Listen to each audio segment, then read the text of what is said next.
So I'm sitting here with Donald K. Bear. He's a member of Muscogee First Nation, and he's going to share his history of his family and his remembrance of what the nation was like. Welcome, Donald. Hello. So, can you tell me a little bit about your family, who your mom and dad were, your grandparents, and your great grandparents? Okay, well, my father was Donald Henry Bear, and his dad and mother were Leonard Bear and Princess Maud Bear. Now, Princess Maud's dad was Henry Bear. To my knowledge, the oldest person that I had ever heard of living to over 100 years old. His wife, I'm not sure about, but my understanding was she was a French lady. Leonard comes from a person who was named Leonard Bear. Now, how he fits in to the Bears family, I'm not quite sure, but I know if I talk to Samantha Gerard, she can tell me because she's really up to finding research on that. And on my mother's side, her dad was Wilfred Sam Bear. And he was the son of Robert Bear, who was also from, I can't remember if it was another Robert or if he was the brother. But there was Robert Bear that was a brother to Henry Bear, and they both come from Philip Bear, the person who was supposed to have been here when Muscogee settled, John Smith settled this land. I think that's my grandparents and great-grandparents, as far as I know. My grandma Rhoda was a brass from down near Pepixis or White Bear area. Mm-hmm. And her dad was Alexander Brass, who a lot of educators and historians know had quite a bit to do with some of the political developments down in the area back in his day.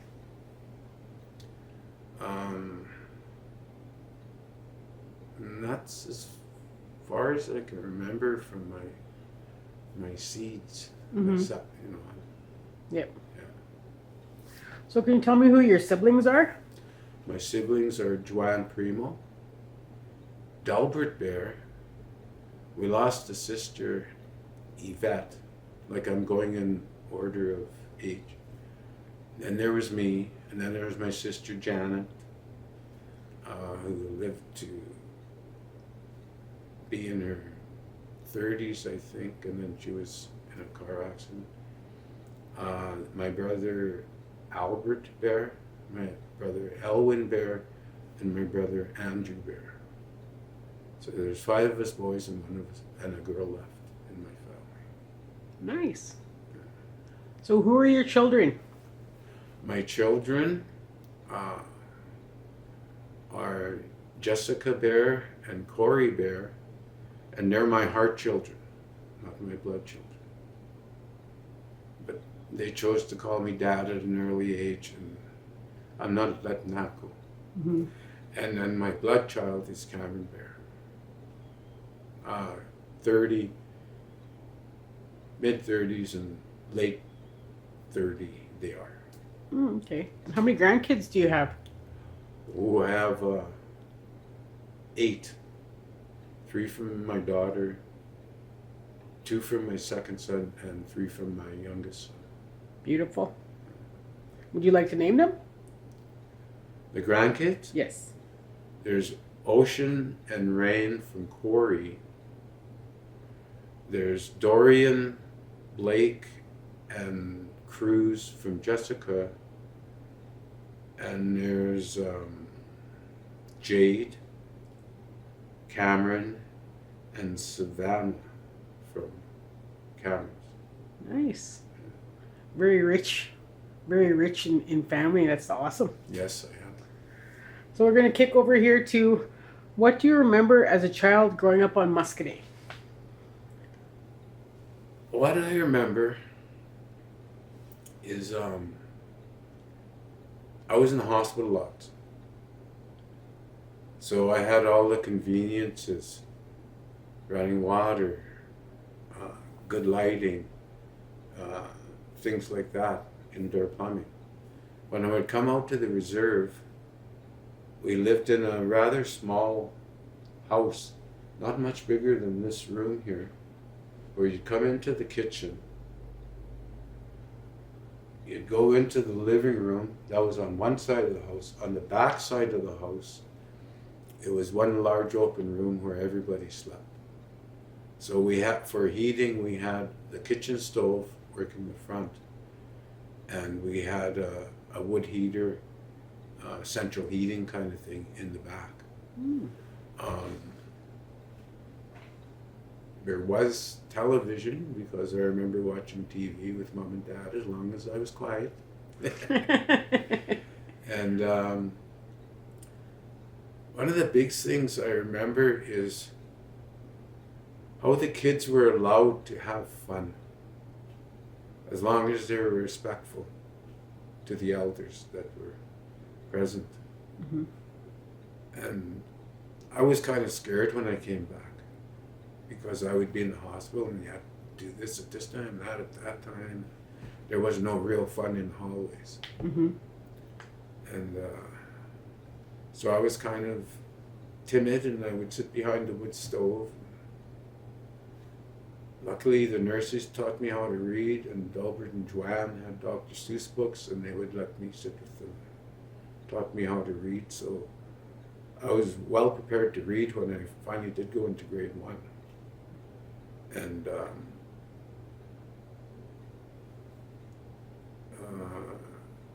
could I just continue a little bit about the school there? Oh yeah, for sure. Okay. So there's a group of us who were born in 1960 that never did go to school on the reserve. The year that the school moved to East Central, there was nothing on the reserve. I would have been in kindergarten. There was nothing. So the year I went to grade 1, kindergarten came in that year. So Janet did go to kindergarten. And that's the start of the end of government control education. And while we did have an off-reserve person coming in,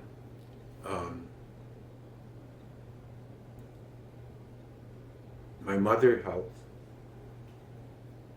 and it seemed a little more family friendly to the kids who went, because they did know an adult at the school now. Mm-hmm.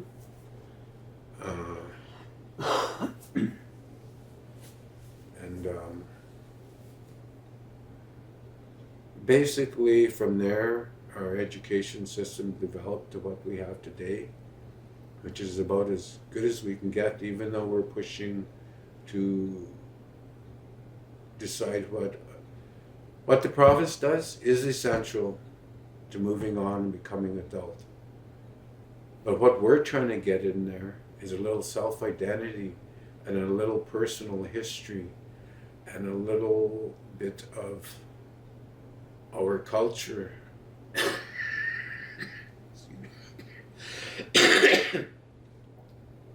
Which was based on the Creator. Now at the same time, when we were school age, we were taken to the Anglican Church, which was here actually before Muscadet was formed too, for the local settlers and things like that.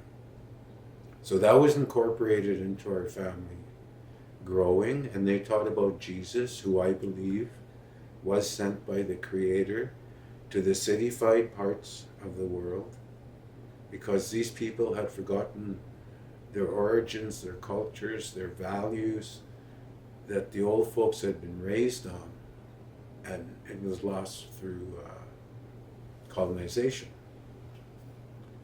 So we're trying to get back to that and not take away anybody's belief Mm-hmm. in faith, but understand that we as Aboriginals, or whatever you want to call it, Indians is good for me. We did have our own way of doing things, and that control was mistakenly taken away by the new dominant society. And we're just trying to merge the two and give people alternatives to helping themselves identify themselves, and how decency and social responsibility can go hand in hand as long as you play them right. Mm-hmm. So, was there anything I was missing out of that? Other, like, you said, what do I remember about my youth? Yeah, what do you remember as a child on Muscadet? So you went across to talk about the education and whatnot, and the faith that we need to have, etc., etc.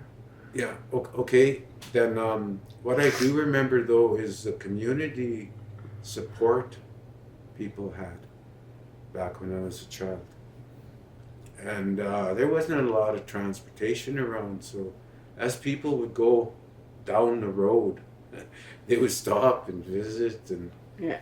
did you hear about this? And what some people would call moccasin telegraph.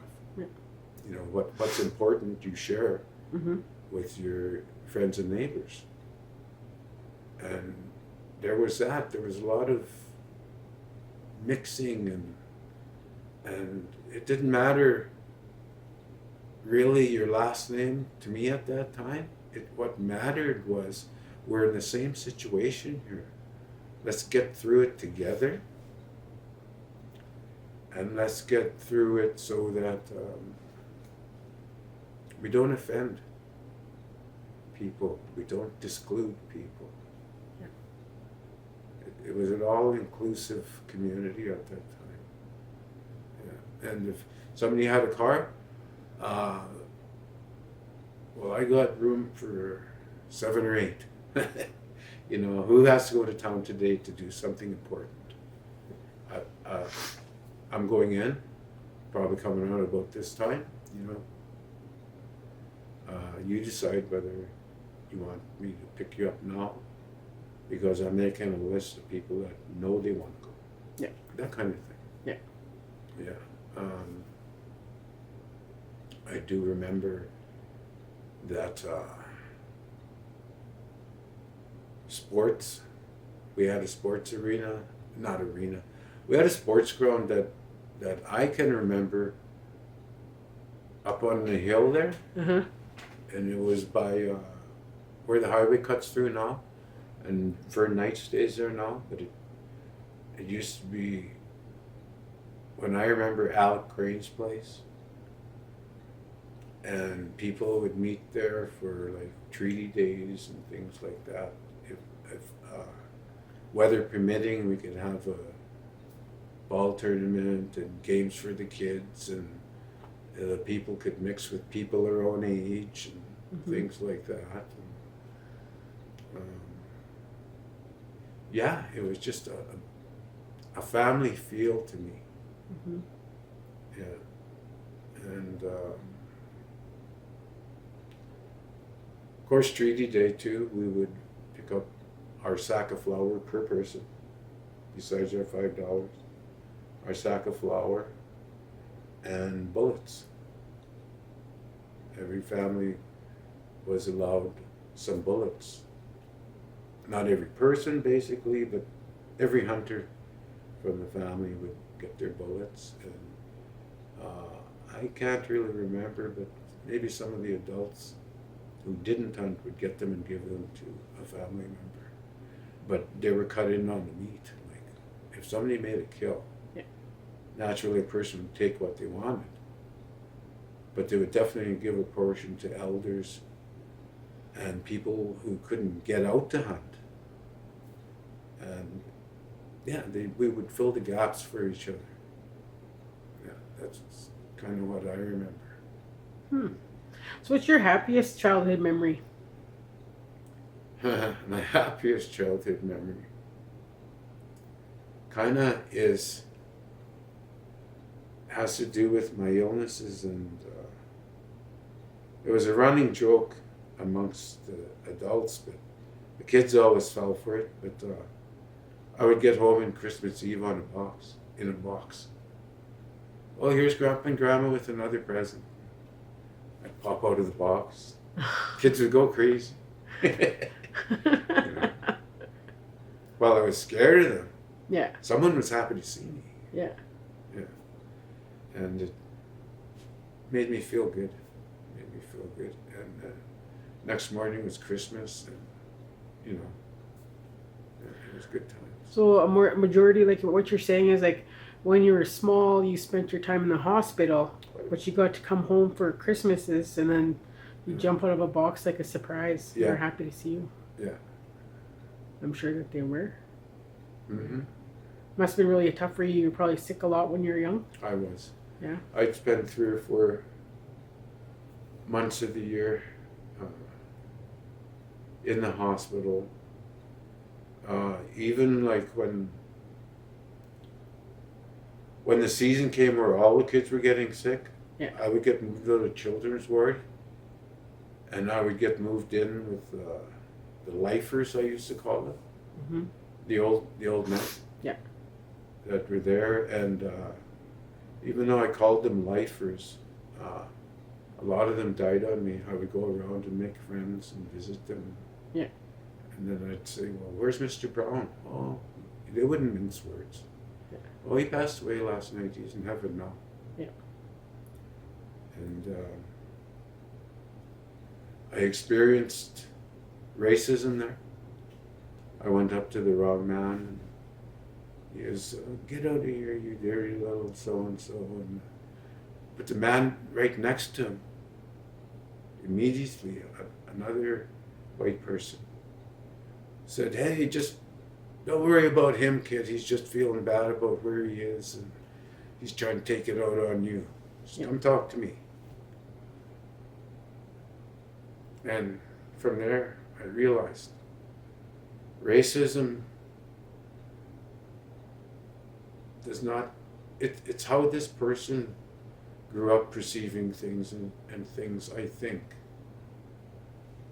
And this gentleman had actually known natives and knew what hard workers our men were when they went and worked off.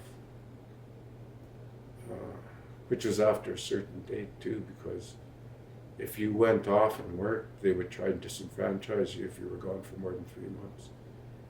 But anyway, so I realized there's good and there's bad in that side. And as I grew older, I also realized there's good and there's bad in every race, because we have people who have a bit of a bone to pick and are racist against white people just based on an incident that happened, and now they're all painted with the same brush. Yeah. Much like we are painted with the same brush. So, and I know that there are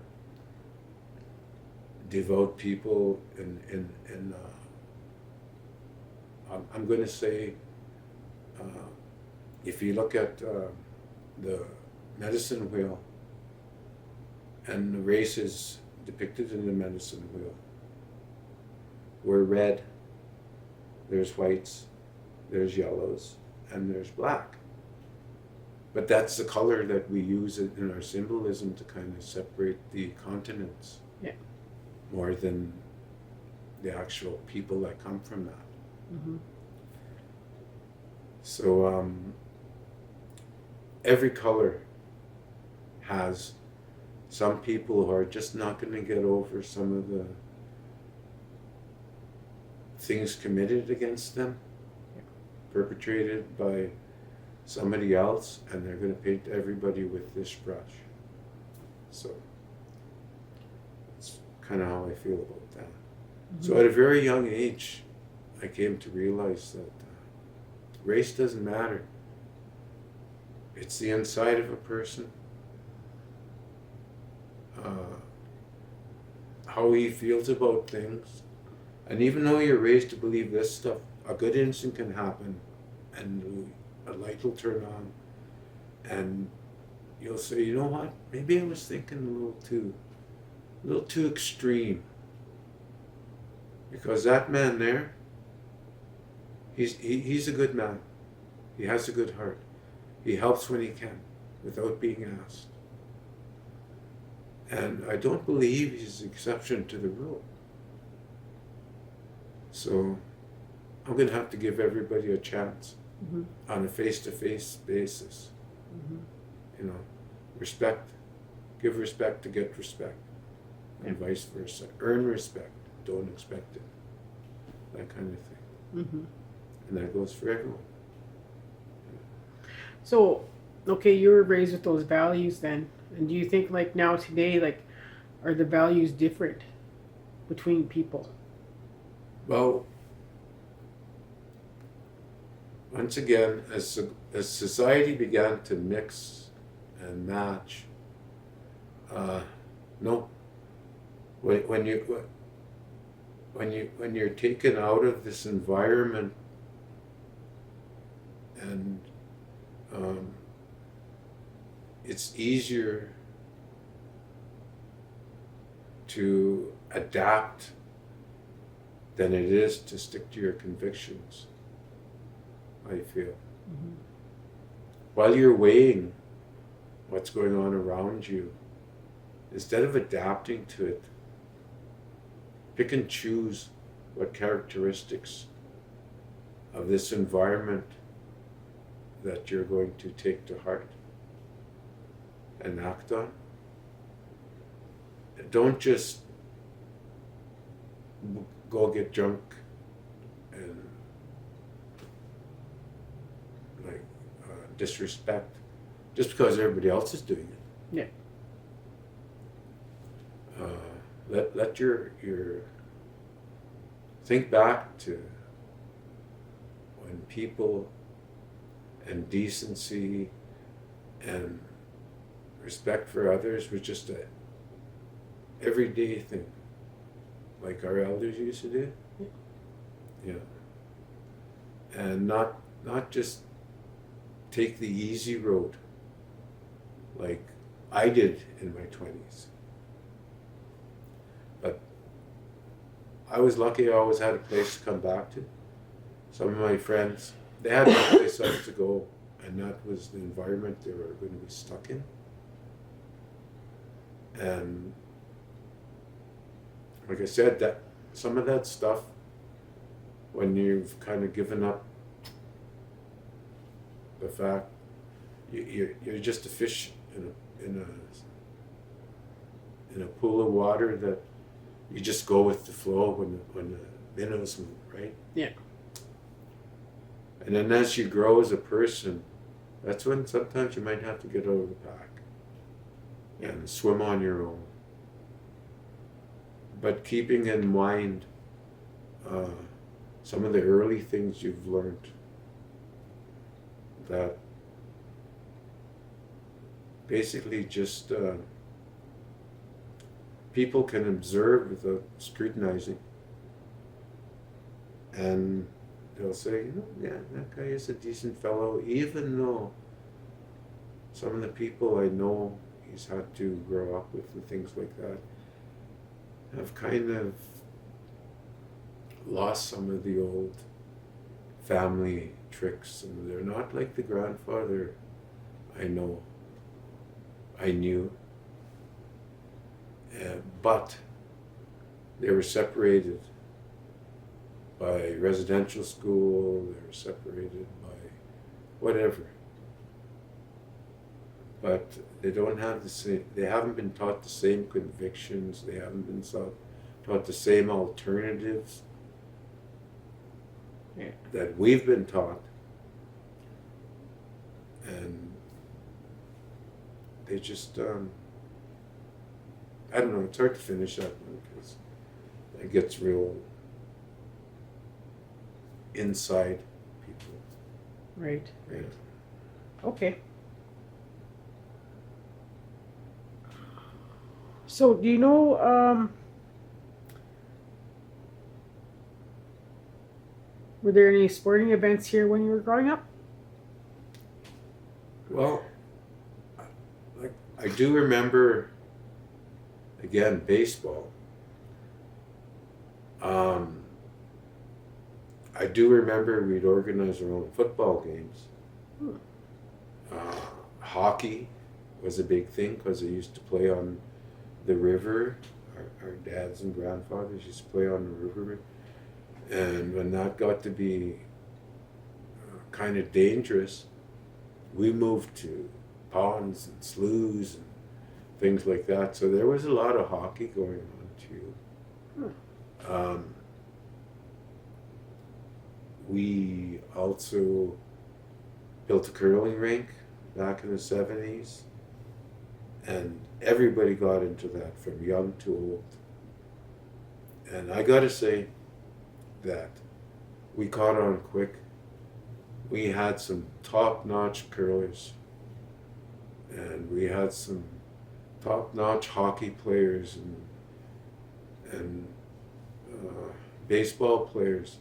What we didn't have was the finances to support our youth and to get the coaches and things that could pick out a gift someone was given in a certain sport and help to boost that. Yep. You know, and to there was no hockey camps or nothing. We would just watch our parents and then go try and emulate them. Yeah. Yes. Nice. So, do you know if there's any people, medicine people in our community back then? There was not a medicine man, Mm-hmm. but there were people with knowledge of medicines. So we had no drugstore to run to or anything like that. Yeah. So once somebody found out whatever was bothering a person, someone would say, "Oh, well, you know what? So and so has this root. So and so has this that they use, this salve, or you know." So there were people with that knowledge that would share it Mm-hmm. with their band members. But they, as far as I knew, like I said, there was no one designated medicine man like handed down, like some family businesses or things like that. Right. Right. It was just kind of a general knowledge thing, and if I know where to get it, and I have it, I will help you out. Nice. Yeah. Okay, so what do you remember about going to school on Muscadet, and when did you begin going to school off reserve? So, Uh, you went. You've already told us you went to East Central, Yeah. right? So where did you go for the rest of the time? Well, I'll start with East Central. Yep. Because when I got there in the second year, there was a lot of racism. And that included teachers. And again, I'm sure that had to do with not understanding or knowing Mm-hmm. an actual Indian person. It came from stereotypes and word of mouth and bad judgment on the part of the person passing in information, acting like authorities and raising their children with these beliefs and things like that. Yeah. By time I was in grade 4, we had kind of, the students had kind of rebelled against the system. And there were times when a whole group of us, maybe even all of us, would walk from East Central back to Muscatine. And it's not like they couldn't spot us. We were like a herd of buffalo, you know. Yeah. But what are you going to do with that many people? Well, you let them go home and let their parents deal with it. No, that hindered education a little bit, but there were still a lot of people who still excelled if they got a hold of the information and the books. Yeah. And they could still digest this and process it themselves. And there were some failures, but there wasn't a lot of failing in school back then because parents did help at home. Yeah. Because, well, maybe, I don't know if I could help with math so much anymore because math has changed. Yeah. You know, little things like that. Yeah. But they had taken the same basic entrance education too as us. Yeah. So they knew how to help us in the early years. So we moved along with the help of our parents, not just school. Yep. And again, that's what Education Note here is trying to do again. Trying to draw the parents back into involvement in the child's education and not relying on school assessments, although they're vital to helping to help the child in the school. But you don't rely on them. You make your own assessments during the course of the year. Yep. And you notice that your child is picking up not just picture books, but something like Fluttering on Fences, Stories of Loss and Change. And as their reading capacity improves, their mind wants to expand. Yeah. And their interests will grow. And that comes from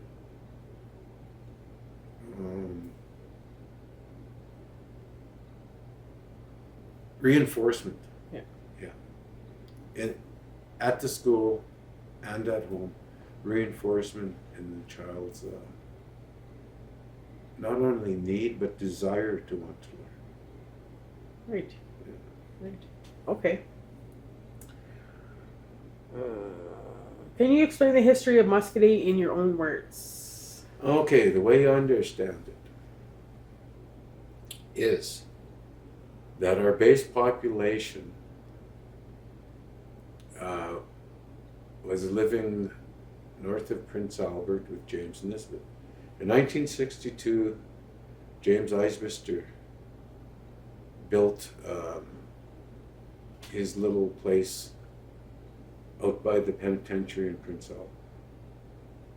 James Nisbet in 64 came and he built across the river from Central Avenue, pretty much where Nisbet Park is now. Mm-hmm. And a lot of our people were funneling in from Manitoba, basically trying to get away from European development, colonization. So Nisbet was taking in elderlies and sickly people and stuff. But then he started taking in anybody who can. And I mentioned Philip Bear was here already. Well, he married Mary Emo, Mm-hmm. that came to Nisbet Camp. Okay. So when the treaties were signed, the bulk of our population came from that group. However, at the signing, there were some people who didn't want to go all the way to Orange. They didn't want to go where these other people were going to go get their land. And they stayed with us. They stayed with us. So while we're Bear Clan Plains Cree based, automatically we had Willow Cree. Automatically we had different societies and things that were grouped in with us. We're the original, M&M bag. We were mixed. Yeah. And yet we came together as a community. But we had some of the same values in our societies. But anyway, so, and that's when James and John, who were brothers, decided to end their partnership or whatever, because the way I heard it, there were no males in our original group who wanted to be leader. And John Smith said, well, okay, well, if I'm going to go with these people, I'll gladly, help to organize and run whatever they want to do. And so he joined them and chose this land when he came over up by Gilbert Bear, who used to call Scampy, used to live up there. And when they come over that hill by Muriel Crane's now, and he saw the river and that,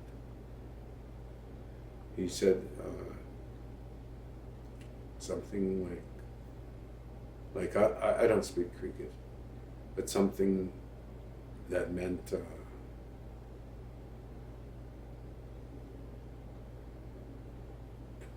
prairie river water or something, but it had a meaning. But he said Muskota or something along those lines, Muskota.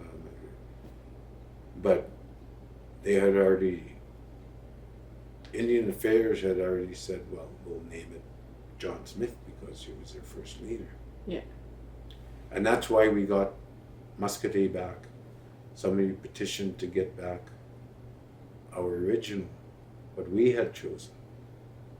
That was my understanding based on what I heard from older people, Wilfred Bear, and then probably their family had filled them in on some of the details. Right. So we became John Smith. The reserve was cut into river lots first, because that was the best soil without doing some clearing, a lot of clearing. And there was a lot of guys that cleared from the river up to the hill on the west side. And that's where the farmland really was river lots. I remember hearing that when we did become farmers, we kind of excelled a bit.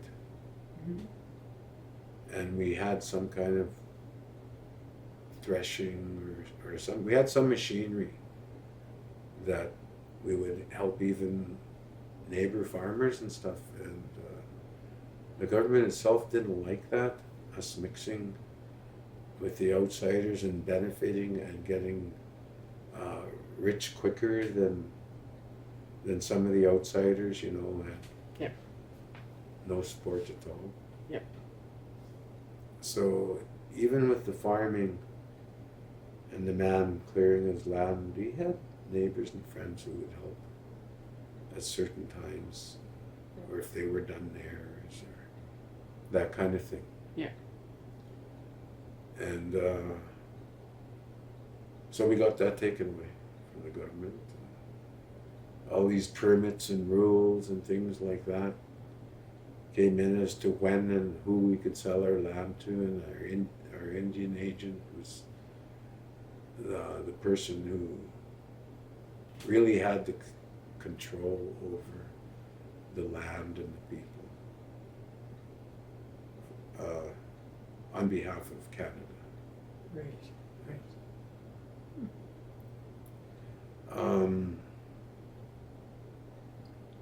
Our permit system that I call now restraint of trade. It was a tactic for restraint of trade.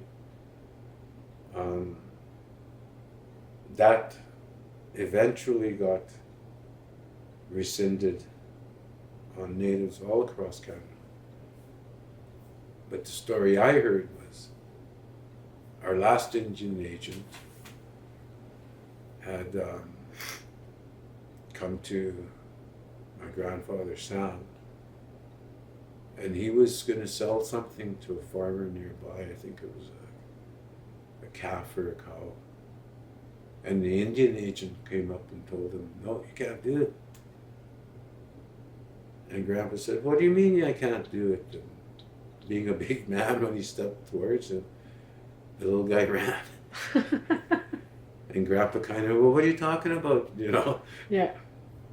So the guy thought he was out to do violence to him, and really he was trying to explain yourself. Like, what do you mean? Yeah. I worked for this guy once. Yeah. And he says he's in need of this, and I have it. Yeah. Like, so the rest of that story goes is I was never enforced here again. But not only that, the Indian agent left the community. Yeah. And there's a follow-up to that he ended up in Larange. Yeah. And one of our girls' husbands, who was a kid up there at the time,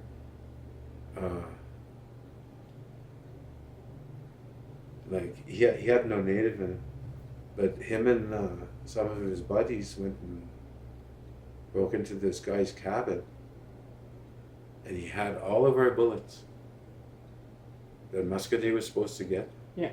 He had all of. He took lock, stock, and barrel of what Muscadet was entitled to with him. What he had left over from Treaty Day and things like that. Yeah. Yeah. So that permit system, the way I understand it, we ended that ourselves, and maybe that we're not the only ones that did something like that. Why Canada said, okay, well, we're stepping away from that. Yeah. Yeah. Hmm. Interesting. I never even heard that story. Yeah, I knew about it's an old story though. Yeah. Like being a sickly child, I was around the adults a lot when the kids were in school and stuff like that. Yeah. So my grandparents would babysit me. Yeah. My grandmothers would babysit me, and so I would hear a lot of stories as people were visiting and having tea in Bannock, which was like Granny Lena was one of the best for having something for everybody, and especially the kids. Mm-hmm. But everybody would always have something for anybody who happened by that day, whether it's just tea or Bannock and some cold cut, real cold cut meat, you know. Oh. What I mean? Yeah. Once again, could you refresh? Okay, so we're going to go to the last one now. Okay. What important message do you want to share with our future generations about education? Oh, education. Don't neglect it. Like I said once, I told you personally, but because I felt so bottled up in the hospital and stuff, once I could go regularly, and once he moved to the city, I became a free spirit, and I was lucky enough that, yes, as I said, some people can take the text and learn from it anyway. I could do that. I would read the first paragraph in a chapter, and they tell you what you expect to see in here. I would read the last chapter, and they would tell you what they expected, that hope you picked up. Mm-hmm. I would compare the two, and there's 3 or 4 things that hit the same thing. So I go back into the index, and I would look up that topic item, and that's the part I would study. So I kind of cheated a little bit in that way. Shortcuts. But I neglected going to school. I neglected the teacher's purpose for being there. I neglected my responsibility to learn everything I could, not just what I thought they wanted to hear. Because in the stuff I didn't read, there's the flowers and the details and the history and of the main things they want you to pick out of it. Yeah. But you understand now, if you read the whole thing, you understand why they want you to pick that out. And take the time to listen to the teacher. Take the time to read the book. Take the time to give yourself the benefit of all you can learn. And you'll find something that interests you, that you will find, that's what I want to do. That's what I want to do. And when you get to high school, there's people that can help you plan how to achieve your goal, what classes to take, what resources we have right here that maybe the school doesn't have, especially in cultural areas and things that pertain specifically to First Nations. Yeah. Just because when you're growing up, that is your job. That is your job. Unless you want to do physical labor all your life, which I don't mind. I loved it. Because I didn't think I was going to get to do it. But you can get hurt. Yeah. You have to have something to fall back on with your mind. And maybe if you can't do it anymore, you can teach it. But if there's something there that really interested you, you can believe there's future generations of children who need someone who had that interest that can now share it with you. And one day you might be one of these people.